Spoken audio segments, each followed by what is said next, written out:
Hello my friends and welcome back to another video.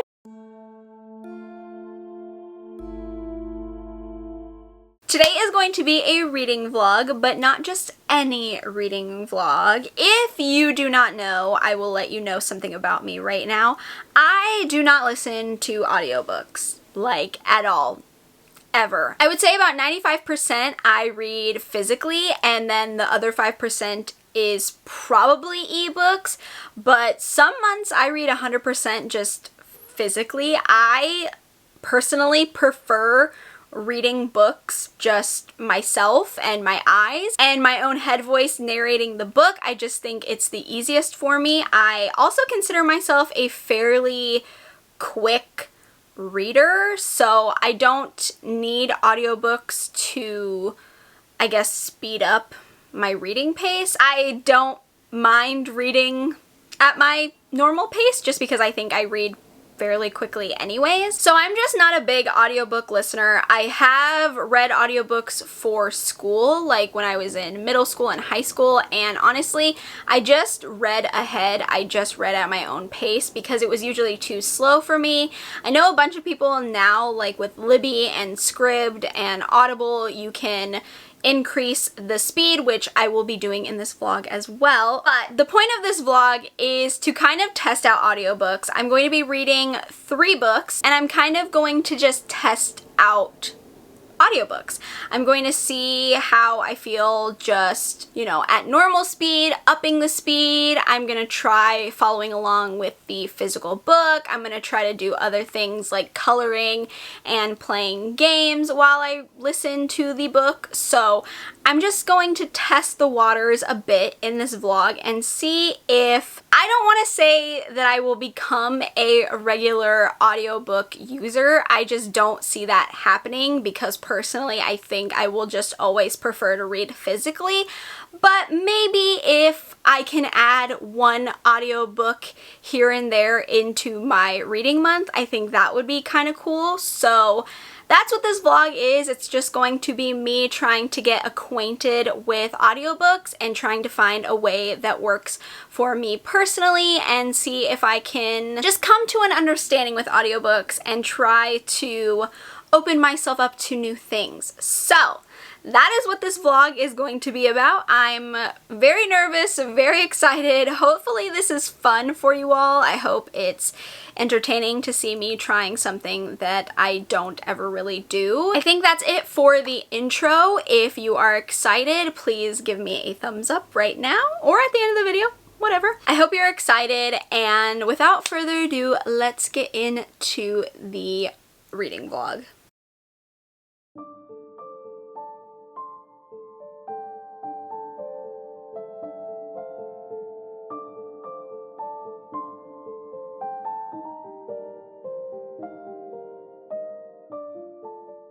Hello friends, I am here for a little check-in. I have started reading The Violence by Delilah S. Dawson, and I am currently 66% of the way through this book, so I figured I would come in and talk about how I'm feeling about the book, but also checking in on how I'm doing with like audiobook stuff, let you know my journey with that so far, because this vlog is about the books, but it's also about me testing out audiobooks. So let's talk about the book first. So this story is about this pandemic, and it is called The Violence, and basically it makes these people have sudden bursts of violence and they end up like killing people. So we have Chelsea. She is one of the main characters, and she is a wife to her husband David, and he is a very, very abusive man. He is not nice, and he's just horrible. Chelsea has 2 kids, Ella, who is 17, and Brooklyn,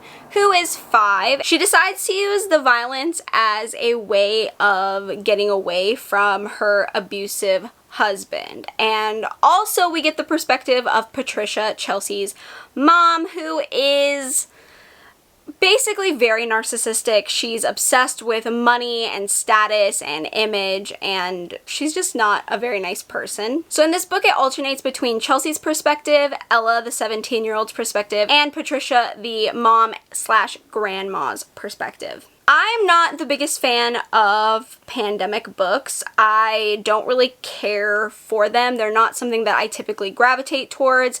I do think this one is interesting though because it's not your average, you know, pandemic story. I do think it is a little bit more interesting. I will say, however, that the alternating perspectives don't really do it for me. And I know that it's kind of a big part of the story because you are getting 3 generations of women in the family and they all have different perspectives to add to the story, and you know, they're all going through different things at different times. So I completely understand why the author decided to do that, and I get the relevance. I think just for me as a reader, they're not all equally interesting. I would say my favorite perspective is Ella, the 17-year-old, especially where I'm at now in the story, like how far I'm in. Her perspective is the most anxiety-inducing. I would say there's more trouble that could be happening to her in this moment, and so for me, I find her perspective the one that I want to read from the most because there's just more things happening. Patricia, who is the grandmother, I really hated at the beginning of the book. She has gotten better throughout this story now, and I don't hate her as much as I did. I don't love her still. She's not my favorite character, but I would say I'm not as irritated to read from her perspective anymore.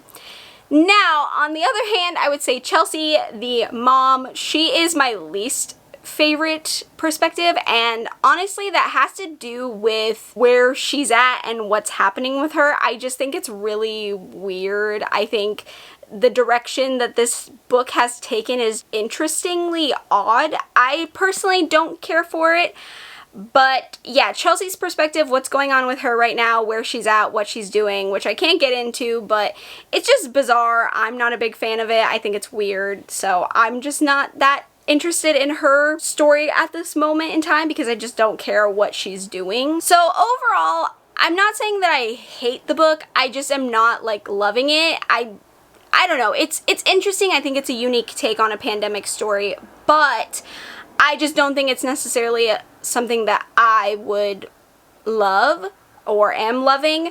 So as of right now, it's like a 3.5 star. I have a good chunk of story to get through still, so I'm gonna give it some more time and see how I feel about it in the end. Yeah, the direction the story has taken is just not my favorite. I think in the beginning it really grabbed my attention, especially with Chelsea dealing with her abusive husband. I think that was really grabbing and it was really tense and anxiety-inducing for me.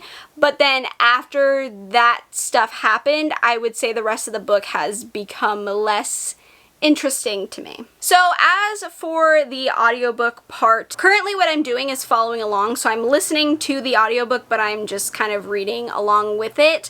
I am listening to it on Libby, so I am at 2 times speed right now, and honestly, it's still too slow for me. I catch myself reading ahead a lot.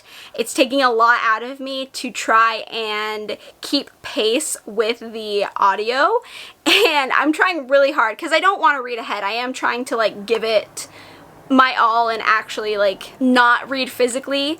So I am trying, but 2 times speed is still fairly slow in my opinion, so I'm having a little bit of difficulty. I will say that I'm not hating following along right now. I feel like it's a lot easier for me to at least pay attention. I'm a little worried about later on in the vlog when I'm going to like do other things like coloring and playing a game, just because I have a feeling that that's gonna be harder for me to concentrate on listening. I guess the last thing I would say about the audiobook is I'm not hating it. I'm not disliking listening to this audiobook. I think my problem is that I just prefer my own reading voice in my head, and I don't really like listening to other people narrate books for me, honestly. It's just not something that I enjoy. I do see myself wishing I was reading it physically while I'm listening to the audiobook. Like, I've noticed that I'm like, if I was reading physically, I would be way farther into the book than I am now because I'm just listening to the audiobook and I'm trying to keep pace with it.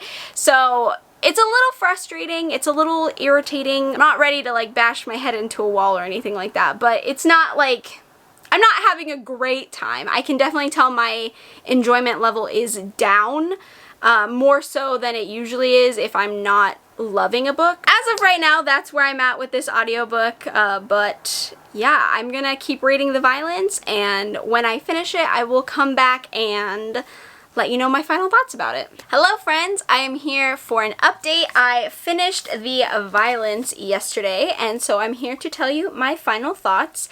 It's really hard because I feel like I have mixed feelings on this book. I don't hate it, but I don't love it. There's some things about this book that I really enjoyed, specifically like the first little bit of this book and the end bit of this book. It is much more heavily focused on like the abusive relationship between Chelsea and her husband and more about like their family. And I found that more interesting and more gripping than the story of the violence, like the pandemic. So I think that's the problem, is I just wasn't that interested in the pandemic that was happening, which is the majority of the story. So it was hard for me to be interested when I just felt like I didn't really care. It's also a weird tonal change because, like I said, the very beginning of the book, it starts off with Chelsea talking about the abuse she's endured from her husband, and it's very like dark. I think it'll be a hard read for a lot of people, and so it's very intense and it's very gripping, and I was very invested in the story. And then after that's kind of dealt with for the time being, it's hard because there's only one perspective of the book that I find has a weird tone change, and that's Chelsea's. Her perspective goes in a direction that I feel like, I can't explain why because that's a spoiler, but it feels a little silly. And for me, I wanted this to be more intense, right? Because this is supposed to be like an intense story. It's supposed to be a horror book. I personally find it to be more of a thriller with like horror elements than I do a full horror book. So for her perspective to go down the route it does, it just feels a little odd. It feels a little silly. Like I said, it just has a weird tone shift. And so for me, the middle chunk of this book, which is a lot, because this is a really chunky book. It's like it's really long. I mean, longer than I prefer. I like books to stay around the 350 page mark. So for me, this is a little too long, and the longest portion of this book is the portion that I didn't care for the most. And then in the end, we get back to that intensity part that I really liked from the first half. We get back to that, and I liked it. It was pretty emotional, and I liked the ending a lot. I just feel like the middle portion really doesn't work for me, and specifically Chelsea's point of view. Like Chelsea's storyline I didn't love. I think it goes in a weird direction. Ella's story, or like her perspective, I liked a lot. I felt like it was the one that I was the most engaged with and the most on edge for, and the one that I felt like held my attention the best. Patricia, who is the grandmother, I wasn't a fan of in the beginning, but I did start liking her perspective a lot more towards the end. I feel like there was a change that I liked and I was into. It's hard for me to fully see how I feel about this book because I think it just didn't quite work for me. I'm also not someone that loves books that center around pandemics. This one does mention COVID because the violence takes place a little bit after COVID has happened. So I think also the references to COVID, for me, I just don't like hearing in my books. I use books to escape, and I don't want to be reminded of COVID while I'm reading it. So I think that's also just something I didn't love. So it's really hard. There's also a really horrible scene in like the very beginning of this book. Well, not the very beginning, but pretty early on in the book with an animal death, and it is very violent, obviously, the violence. Personally, I'm just not someone that enjoys animal cruelty or animal deaths in my horror. So for me, that was also another thing that I was just like, about, because it kept coming up a lot in the book too. And so it wasn't even like I could forget about it. It kept getting put into my face, and it's not something that I was easily able to forget about. So that was another thing that I didn't really love. I mean, I understand this book is about like violence, that's the point, but for me, it's like a 3.5 for me.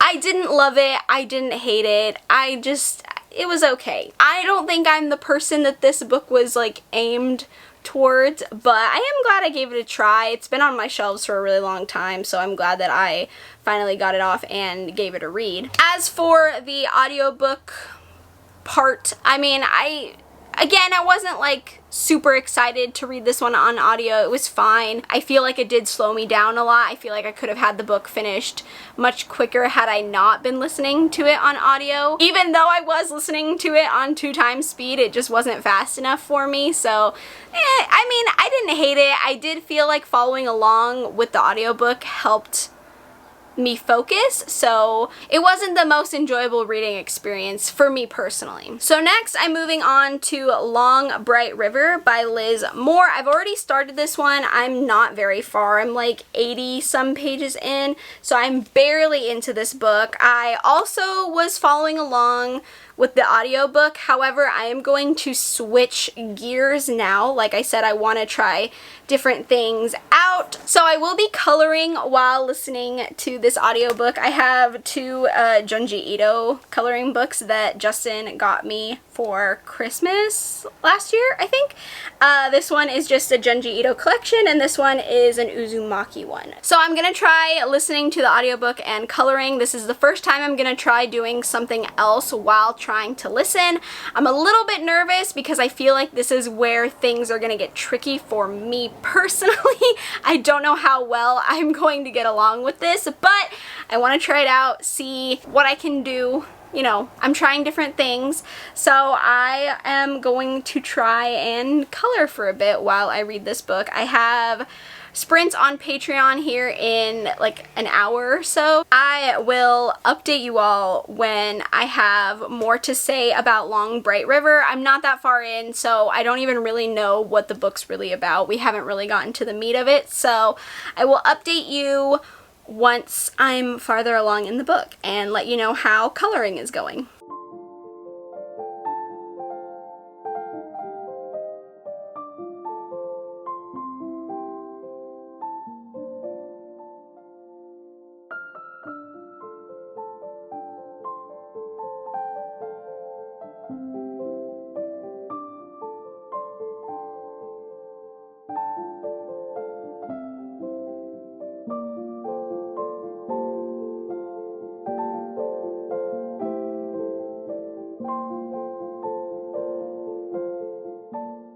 Hello friends, and welcome to another update. So I am 78% into Long Bright River.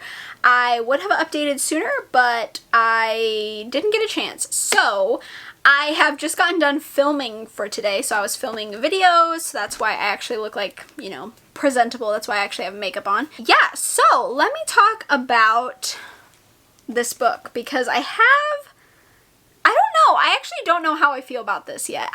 Maybe talking it out will get me to make my thoughts a little clearer. So this story is about Mickey. She is a cop, and her sister Casey is struggling with addiction. Mickey and Casey do not have the same bond they did when they were younger, and unfortunately they don't really speak anymore. However, Mickey, because she is a police officer, she uses her job as kind of a way to keep tabs on Casey. She just wants to make sure that her sister is safe. However, Casey ends up kind of going missing. Mickey can't find her. She can't find anyone that's heard from her. She just can't find her sister.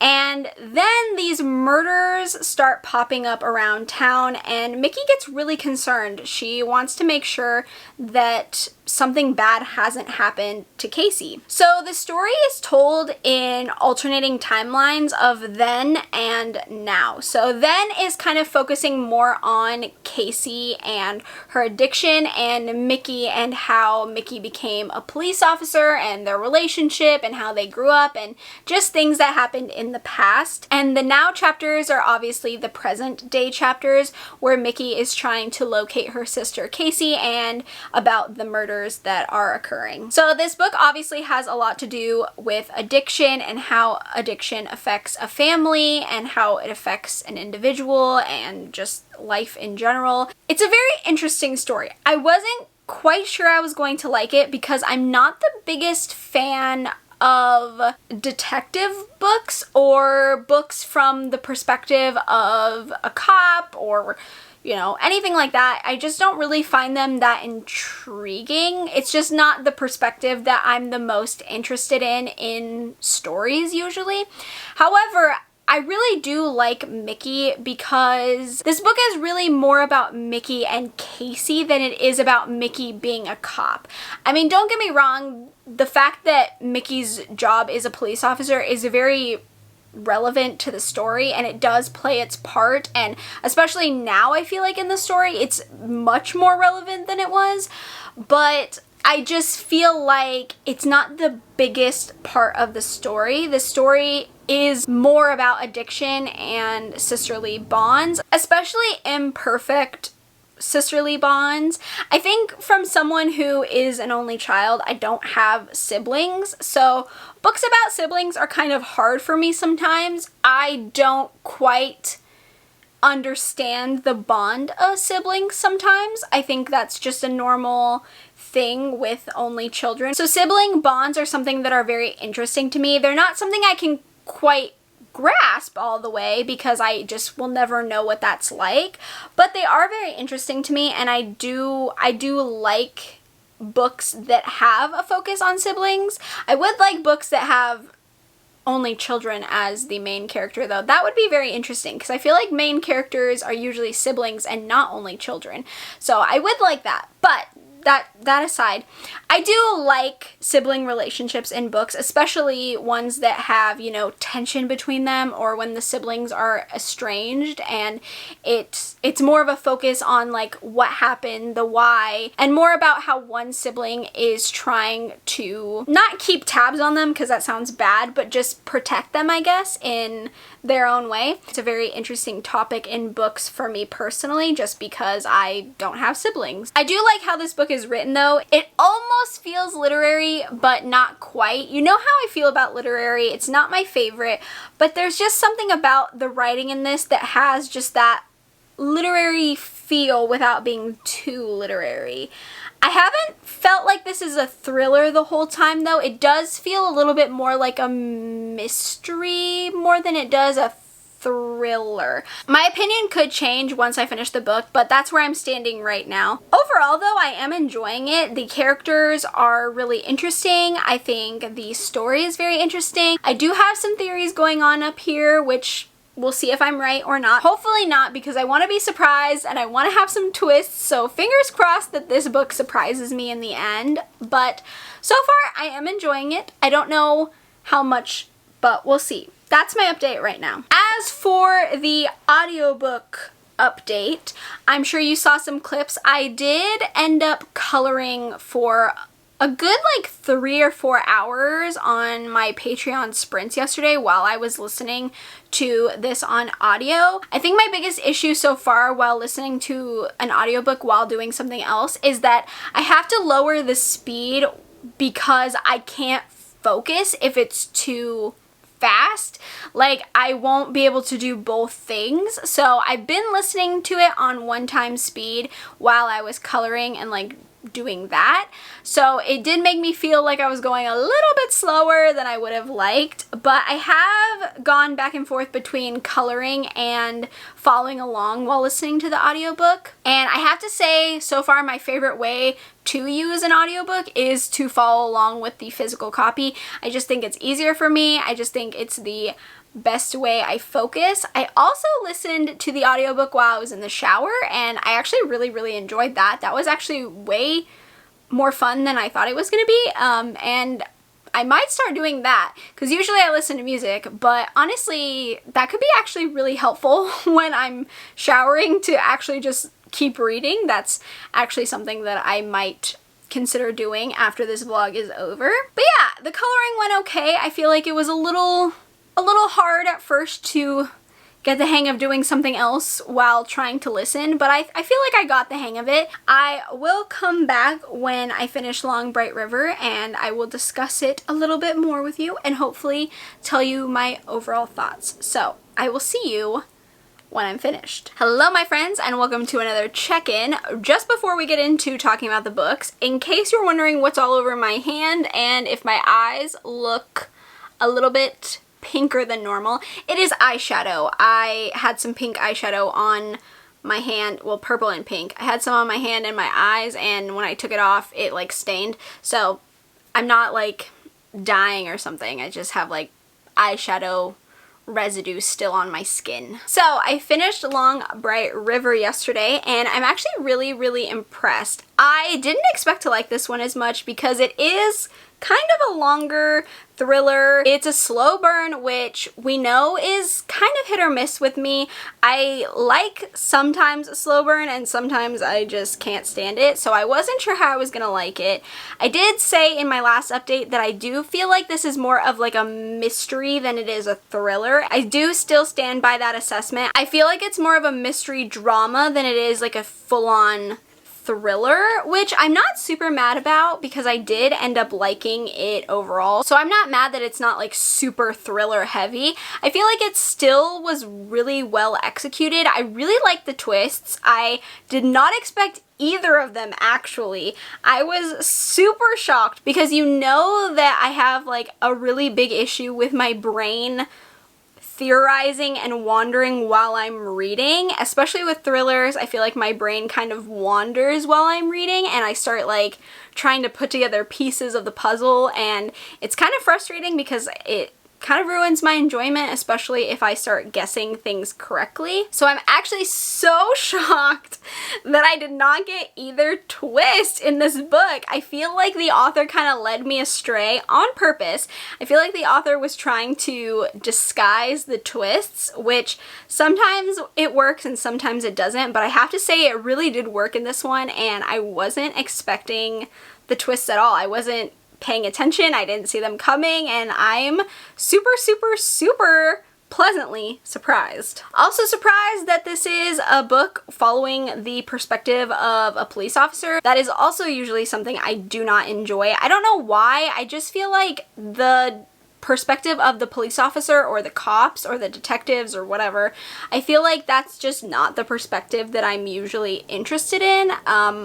I don't know why, but I just don't really gravitate towards those kinds of books. So I was actually shocked that I ended up enjoying it, and I think it has to do with the character Mickey, who is the police officer. I felt like the author did a really good job of really focusing on Mickey's character and making Mickey, I don't know, feel a little bit more deep than a usual police book would. I feel like sometimes they have that stereotypical detective persona and like there's just not a lot there. There's not anything else to that character. So I feel like Mickey was written differently, and that's probably why I ended up enjoying it as much as I did, I think. I also said this book was kind of reminding me a little bit like literary-ish, and I think what it is, it reminds me a lot of a book that I read oh my god, what month did I read that book? In March? Oh my god, I don't really remember.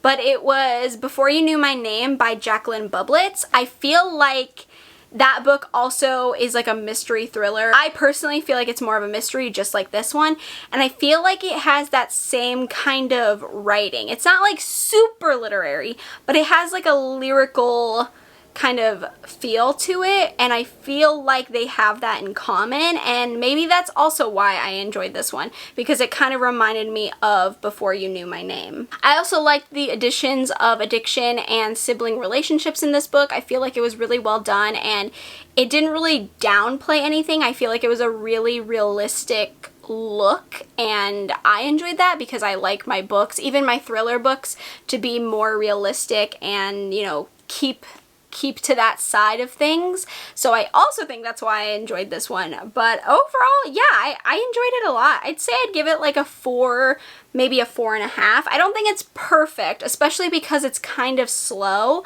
but I feel like the really short chapters made up for it, and I enjoyed that the chapters were really quick and fast-paced. So I don't know, I think like a 4, 4.5. That's where I'm leaning right now for this one. And I actually enjoyed the audiobook of this one. I feel like the narrator, I don't remember who was the narrator, but I actually really liked the narrator's voice and the way they spoke. So I feel like that also probably helped my enjoyment level a little bit, because I know my enjoyment level was a little bit lower because it was an audiobook, but I feel like the narrator kind of like rounded it out for me. So next, I have already started I'm Glad My Mom Died by Jennette McCurdy. I'm actually like 71% in the book right now, and I don't know, I shouldn't say I'm really enjoying it, but I am having a good time with this book. It's very sad, it's very emotional, it's very heavy. It's also kind of funny. I feel like it's funny, but it's not overly funny. I feel like it's still really serious and has that, you know, serious tone to it. I also just really like hearing from Jennette McCurdy, because the audiobook is narrated by her too, which I enjoy. I had this one in mind when I decided to do this video because I actually wanted to hear Jennette McCurdy narrating, but I think this is a really interesting book. I have always been an iCarly fan. I watched iCarly a lot. It was one of my favorite shows, I feel like, for a really long time. So it's very interesting to be reading this while also remembering like my memories of enjoying the show and watching it. I remember when I was watching it just like loving Carly and Sam and thinking Jennette and Miranda had such cool lives because they were actors and they got to be Sam and Carly and they got to do all this fun stuff. So it's very interesting to see the other side of it and see what Jennette was going through while a lot of us were probably just watching and not knowing what was going on behind closed doors. And I actually think this is a really important memoir because I feel like nowadays people are talking about it a little bit more, but I feel like child actors have had a really hard time. I feel like we all kind of know about certain ones. There is so much with child actors that we don't even know about. I remember about Mary-Kate and Ashley Olsen and the stuff they went through. They were always someone that I absolutely loved. I was such a diehard Mary-Kate and Ashley Olsen fan, so, you know, growing up and learning about their experience as actors was really, really sad for me because I loved them so much, and I just feel like it's a really important story, and I don't know, there's just so much around child acting that I feel like no one thinks about or even cares about, honestly, and this book is just making me really sad. It's just making me really sad. I love Jennette McCurdy, and I hope this book helped her. I hope writing it made her feel a little bit better. I hope that it was helpful for her trauma, because reading it it's a lot, but it's a really, really good book. I'm liking it, even though it's really sad. And I'm enjoying the audiobook, of course, because Jennette McCurdy is narrating. So with I'm Glad My Mom Died, I've been playing Disney Dreamlight while doing it, which I thought was going to be really hard, and it is. It's probably the hardest thing I've been doing while listening to an audiobook, just because I feel like I'm a little bit more distracted with Disney Dreamlight because I'm doing like gardening and I'm doing quests and I'm talking to like different characters, so it gets a little bit troublesome. I haven't played too much while reading this one. I feel like I've actually just been sitting and actually just listening. Like, I'm not doing anything else, I'm just kind of sitting and listening to it, and that's actually been really enjoyable. I feel like I get really sucked in. Listening to Jennette narrate is just really, I don't know, it's really interesting, so I feel like I've been really focused. But I am going to attempt to play more Disney Dreamlight while listening to this one because I want to try and keep at it and see if I can get a little bit better at it. But that is where I'm at now. I have a little less than 2 hours left on the audiobook for I'm Glad My Mom Died, so I'm gonna finish that up, play some Disney Dreamlight, and then I will come back and report after I finish it.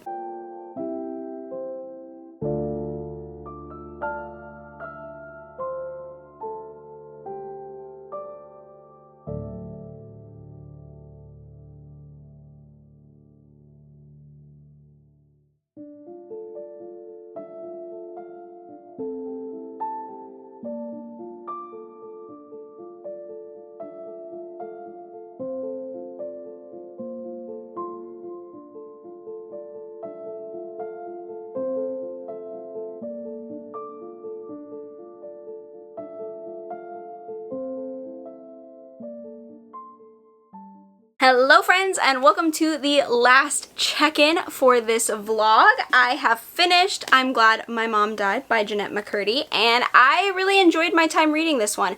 I feel like this is the perfect book for this vlog because I think having the audio really helped with my reading experience. This is probably the only book out of the three that I've read in this vlog that I feel that way about. If any of them, this is the book that I would recommend for audio, just because I think it adds to the emotional aspect of this book, and I think it just makes the book a little bit more hard-hitting to hear Jennette narrate it herself. It's a book dealing with her trauma, and it was just a really emotional experience. It was funny, it was sad, it was raw, it was honest. I feel like a lot of people are going to feel like they're not alone when they're reading it. I can see people that have similar experiences feeling very validated by hearing Jennette McCurdy talk about hers.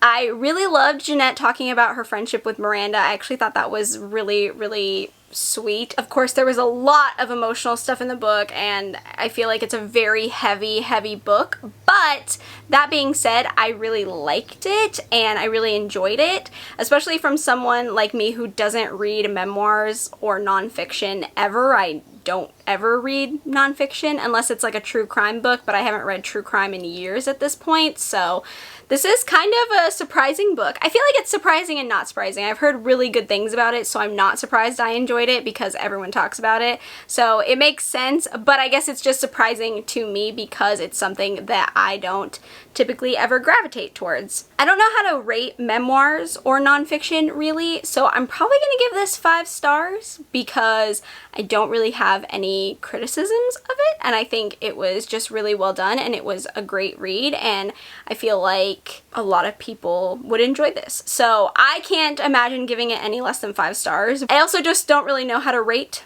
this kind of stuff, so I'm probably gonna go with 5 stars just because I feel like that makes sense to me personally. But I am glad I finally gave this a read because I've been hearing so much about this one. Alright my friends, and that concludes this reading vlog. I read 3 books on audiobook, and I feel like my experience was a pretty positive experience. I feel like I did enjoy my time with these audiobooks.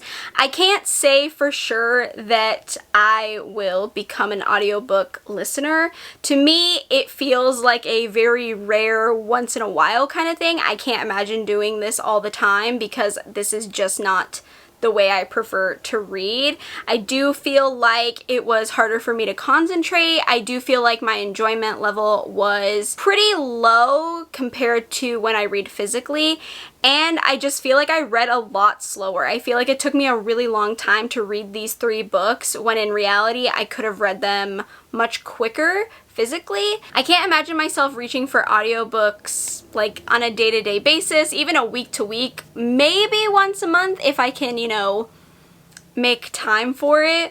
But for me personally, I just can't see myself leaning towards this more than ebooks or physical. But I did enjoy this experiment. I did learn that I really liked listening to audiobooks in the shower, so that was really a cool thing to know because I feel like that kind of opens a world up for me a little bit. So, you know, I'm gonna try to dabble here and there, but I don't know if I would consider myself a full-blown audiobook lover. I did enjoy it though. It was a fun experiment. I did like it. Let me know if you love audiobooks. I know so many people do. I think audiobooks are a great way for people to read. I think it helps so many people out, and I think it gives people time when they don't really have a lot of time to read. I think they're a really great option, and I know they help out so many people. I wish I liked them more. Maybe if I can ease them in a little bit more, I'll get there slowly. But we'll see. Let me know if you love listening to audiobooks. Let me know what your favorite audiobook is. Maybe I will add it to my list and I can, you know, give some other ones a try. Let me know if you enjoyed this video, if you thought it was fun, if you want to see something like this again in the future. If you want to see me test more audiobooks, or you know, you have an idea for a reading vlog, let me know. Give this video a thumbs up. That way I know that you enjoyed it and you would like to see more of this in the future. If you haven't already, feel free to subscribe to my channel. We can become friends, talk about books, horrifying books, thrilling books, romance books, manga, all that good fun stuff. And with that being said, I hope you are having a great day, night, morning, afternoon, wherever you are, and I will see you in my next video. Bye!